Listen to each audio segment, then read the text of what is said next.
இப்போ நாம் மிளகும் தேனும் கலக்க போகிறோம். இதனால் குழந்தைகளுக்கு சளி எவ்வளோ அதிகமான சளியாக இருந்தாலும் கிளியர் ஆயிரும். ஒரு 3 days கொடுத்தீங்கன்னா 1 ஸ்பூன் மிளகு,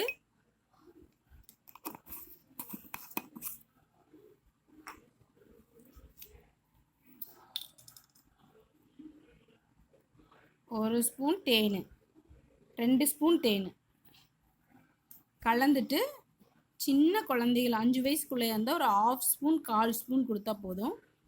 ஒரு 10 வயசு குழந்தைகளுக்கெல்லாம் 1 ஸ்பூன் முழுசாக தேனும் மிளகும் கலந்தது கொடுத்துடணும். கொடுத்தா 3 daysல த்ரோட் பெயின், நுரையீரலில் கட்டியிருக்க சளி எல்லாம் கிளியர் ஆயிரும். சின்ன குழந்தையா இருந்தால் இவ்வளோ, ஒரு 5 வயசுக்குள்ளே இருக்க குழந்தை, 10 வயசுக்கு மேலே இருக்கிற குழந்தையா இருந்தால் இவ்வளோ.